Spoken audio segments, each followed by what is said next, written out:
Happy Monday, homespun friends. It is Sherry, and it's great to see you. I hope that each and every one of you had a blessed Resurrection Sunday. I know that we did. If you look behind me, you are going to see in my dining room floor, you're going to see that we have some hanging baskets sitting there because the last couple nights, temperatures have been down in the mid to upper 30s, somewhere from like 36 to 38 degrees. And those little petunias, they are not going to probably thrive very well in those kind of temperatures. So we had to bring them indoors, such as spring, right? Springtime, it just swings wildly from one thing to the next. You might have very warm, beautiful, sunny days.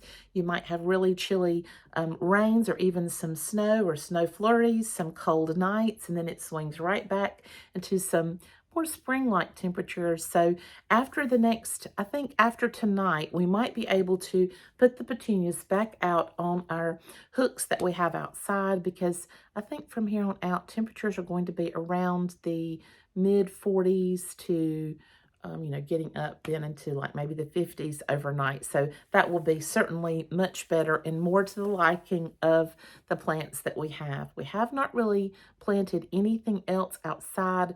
I had planted some little lettuce. I know that I had shown this on my Facebook page in a little sort of a mini greenhouse. I had planted some lettuce seeds and had anticipated that they would really flourish, but they're just really starting to come up well, and that's been a number of weeks ago. I think that it was so cold several nights in there, like down in the 20s, that it was just tough even for the lettuce to, you know, prosper like it might normally do. But now that during the days it's getting up, in the 50s, 60s, 70s, then the little seeds are beginning to sprout forth and the lettuce is beginning to grow. And I hope that it's going to do something. But to be honest, it's sort of an experiment. I'd seen another gardener, a very experienced gardener, do this in their own patio, and I thought, well, I'll give that a try. And of course, didn't work quite as well for me as it did for her, at least not yet, but I'm not giving up. So we'll see. We'll see what happens with that. Today, I just wanted to come along, friends. I haven't seen you in a little while. Life has been, it's been busy for me, as I'm sure it has been for you. Lots going on. We've had a grandchild or two with different little ailments. One broke her wrist, and then about 3 or 4 weeks later, she broke her elbow. My mom also had a fall. So it has been just a very busy season for our family. And I haven't been able to film that much. Another thing that I'm encountering is that no matter where I go in my house, as you know, the glare of the sunlight on my glasses is insane. So that's why I'm trying to find new places that I can film where I'm just not blinded and I'm also not blinding you. So we'll see how this works out. But I wanted to come today specifically and share with you on this day, April the 10th, because today is the birthday of our oldest son. And he was born 37 years ago. And what a blessed day that was. So exciting. You know that moment when you have your first child, it's always so wonderful. And all of his growing up years, he was a blessing to us. He was very, very gifted and smart, intelligent. All of his teachers talked about how studious he was. He never really had to work at many things because everything just seemed to come naturally to him. When he got to be in middle school, he started wanting to play in the school orchestra, and he began to play the viola, and from there, the guitar, and then every other stringed instrument. He could pretty much pick it up and play it. Amazing, amazing musician that he was. And of course, as all parents do with their children, or I think most anyway, we warned all 4 of our children, about staying away from the things of this world, because they will trap you. It's like a snare. They will get you and they won't let you go. And so we told them, if you never try drugs, if you never try alcohol, you'll never have to know if you're addicted to anything. Unfortunately, he did try things when he got up to be, I guess, around, well, I don't really know when it started, because kids are very good about hiding things. But I mostly think that it happened around his junior year in high school. And I think in the early days, he handled it okay. We had caught him a time or two with, just some recreational drugs. And we had, been very stern with him. We had limited some of his freedoms during that time. But not to diminish it, but I know that a lot of young people do try things. And so we, continued to be as open and talk to him about this as much as possible. But it continued to be a problem. And it wasn't long until we realized that our oldest son is an addict. And the heartbreak in that is, well, it's difficult to convey. If you haven't walked that road, you may think, well, if you'd have raised him better, or if you had put more restrictions down, or if you had limited the friends that he was with, if you had been a better parent. I've heard that so many times, about other people being critical and saying, well, if you'd been a better parent, your child never would have been involved in this. My kid never did those things. And it's easy. It's easy to judge other people when they're dealing with something that we've never had to encounter before. And so our son really began to have issues right around the time that he graduated high school. Now, he received numerous scholarships to different colleges, but he was struggling. He was struggling, we could tell, emotionally, and we knew that he was having a drug issue. And the weekend that he graduated high school, our son disappeared. He was going to work. He was very faithful to his job and had always been responsible. He had never even been late to his job before. So when he was late that day, they called us and said, he's not here. And that's so unusual because not only is he here every time he's on the schedule, but he's early and he's ready, And so it was troubling to them, and it became troubling to us, and we began to look for him. And we had to get the authorities involved, and they were so kind and wonderful. And after a few days, our son was located. We weren't sure that he would be even found alive. We were told that we should prepare ourselves that he would not be, because, during the time that they were looking into his phone and other associations that he had, they knew that he had some pretty rough contacts, and that he was involved in some things that we knew nothing about, that he had hidden from us completely. So when he came home and we were able to find him, we immediately sought out the best help we could find. We really couldn't afford it. We couldn't afford to take him to another town for help. We borrowed money to do it because we wanted so desperately to do all the things that the professionals were telling us was important. And he did attend professional psychiatric care, and we did all that we could to help him. But after several months, and we thought he was doing great, he had asked us, it was probably maybe 4 or 5 months later, he had asked us, could he spend the night with a friend that they were staying up watching movies, and he said, I'm just going to hang out here. And I have to remember our son was legally an adult. He was 18 at the time. And he assured us that nothing was going on, and of course that wasn't the case. And he ended up being arrested. And so, since that was like his first offense, they were sort of mild in that situation. He underwent some group counseling. We once again tried some other types of counseling. We attended NA meetings with him. For the first few meetings, we went with him because he was apprehensive, I think, about going in there. After that, we just let him go in on his own because we were hoping that if he was struggling with something, he might find a mentor there that he could talk to, and he might be more readily apt to talk to them without us being present. But over the years, all this time, for 20 years, our son has battled addiction. At times, he will do better, and at times he will not. And we have exercised every kind of practice that we know, including a season of about 18 months of tough love where we had no contact with him whatsoever and it was difficult. That was a number of years ago, but we did that. It was productive. In the end, we were able to reestablish a good contact with him. It appeared to us that he was clean and sober during that period of time. And also, uh, during those initial years, as our son got out of high school, he met a young lady that we all cared for, but she was also an addict. And they had a child. And they were not married. They had a child, and that was our oldest grandchild. And we love her so much. She is precious to this day, and she's a treasure to our hearts. But that was something sort of unexpected in our lives. And our son continued, as well as his girlfriend, to battle these issues.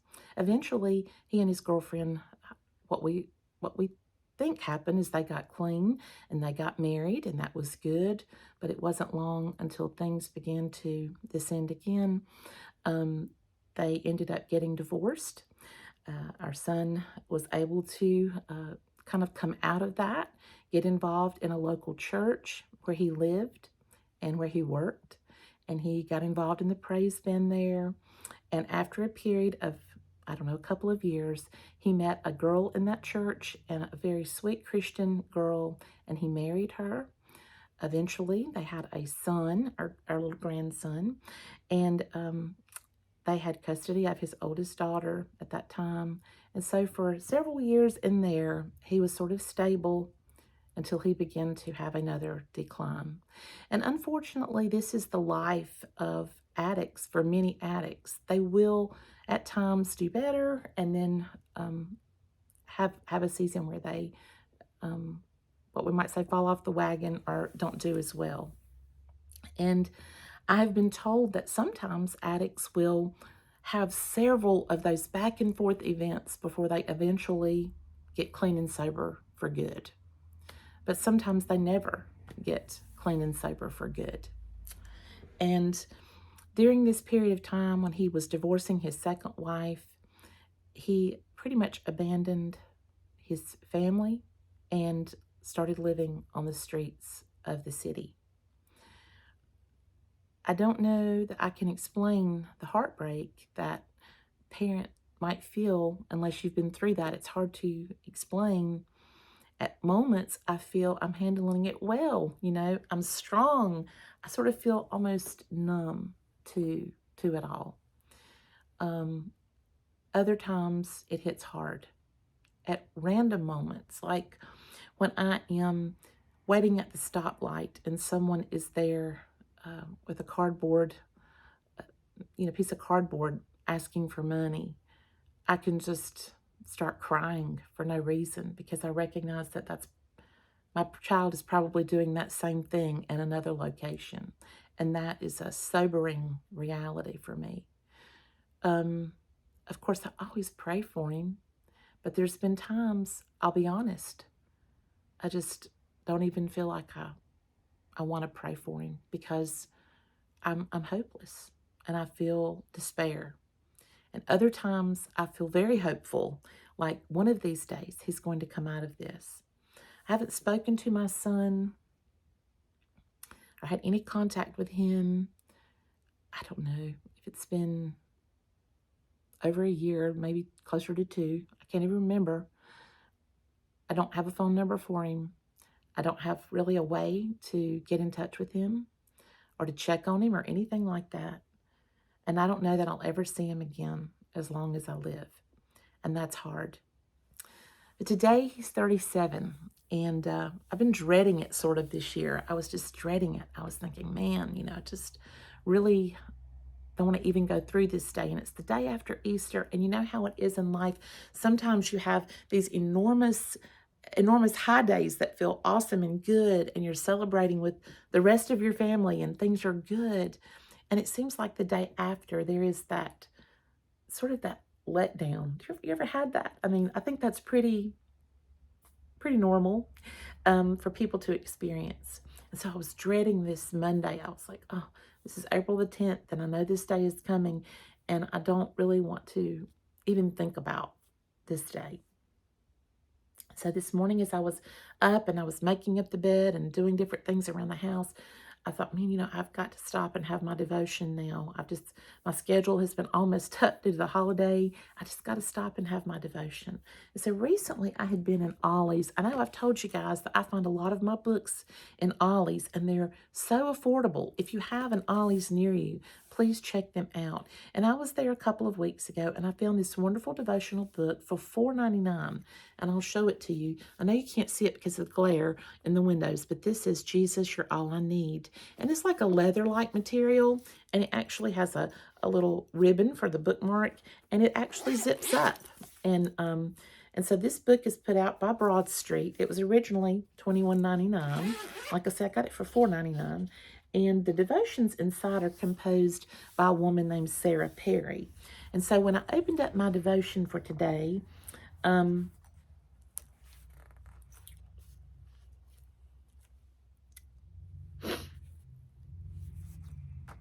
I knew I would cry. So, the title of the devotion today is Never Abandoned.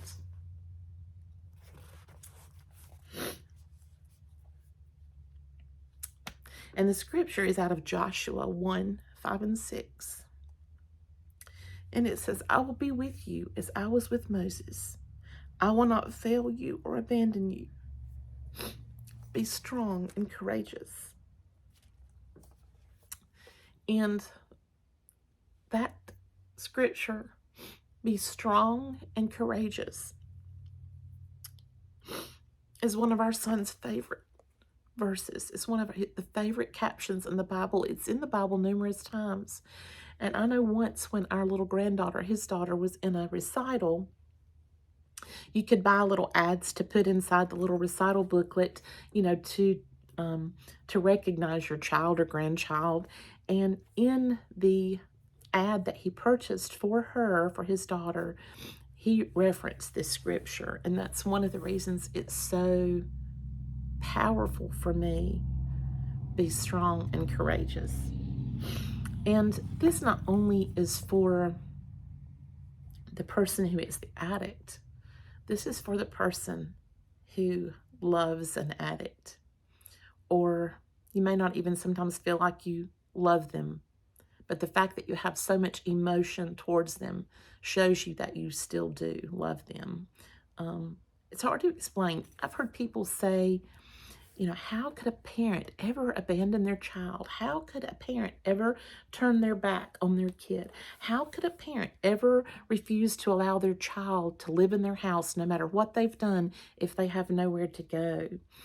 And at one time, I might have been a person who thought those things. I don't recall that I ever did. But until you've walked that walk, you have no idea. You have no idea what you're dealing with. One of the last homes that our son had after he divorced his second wife, and he had been living on the streets for a time, he called and asked his dad, can I come and stay with you for a few days? I have nowhere to go. And this has probably been about 2 years ago. It was around Mother's Day. And my husband had a moment of just tremendous compassion. We knew that our son was not doing what he should do. And so he said, yes, you can come and stay. But you can't have any drugs in our house. You can't bring these things into our home here. And we did let him stay with us for a couple weeks.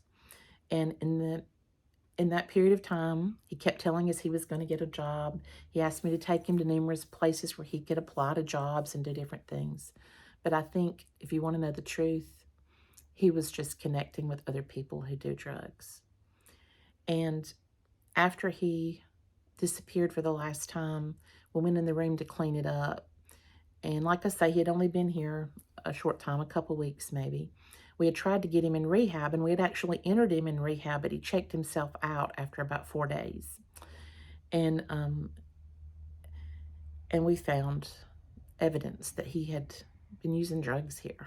And that betrayal is just difficult to accept about your own child. But one of the great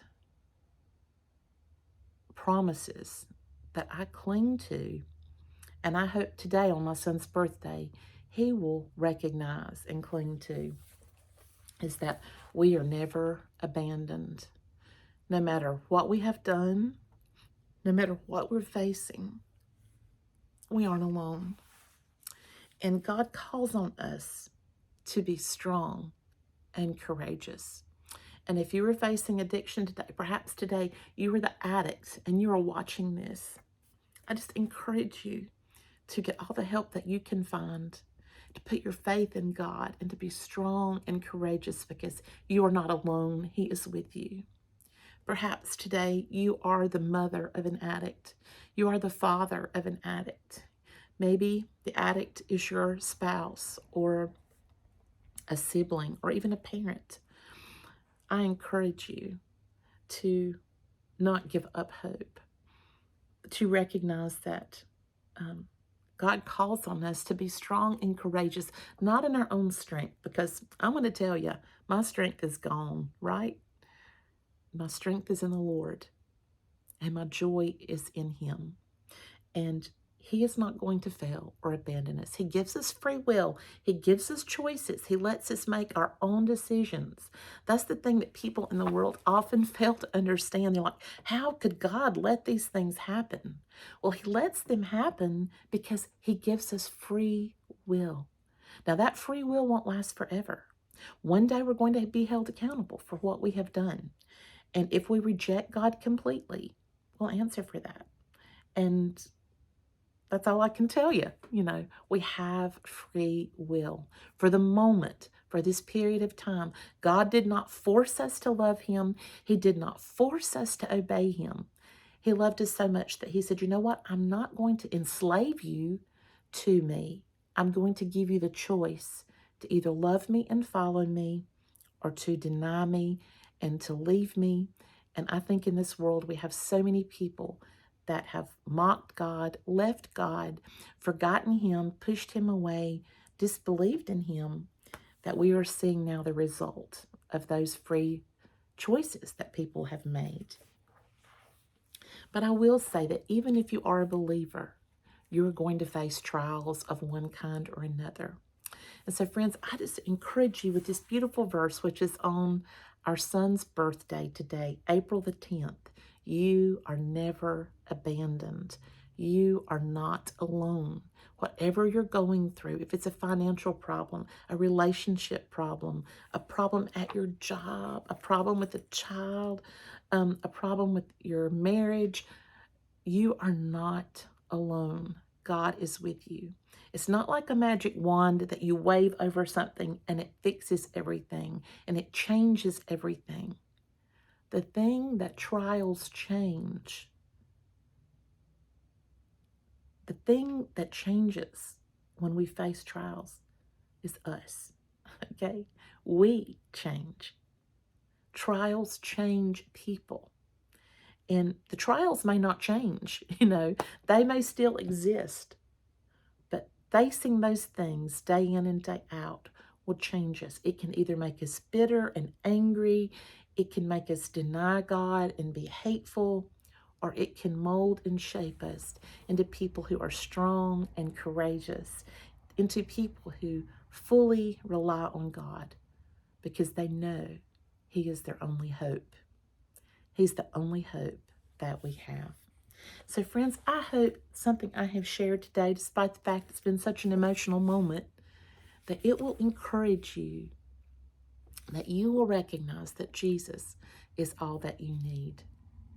Friends, I have missed being with you when I can't be here, but those little moments that I can share with you, they are precious to me. I thank you for how you have loved and supported me on YouTube and on Facebook all through these years. You'll never know what a blessing that is.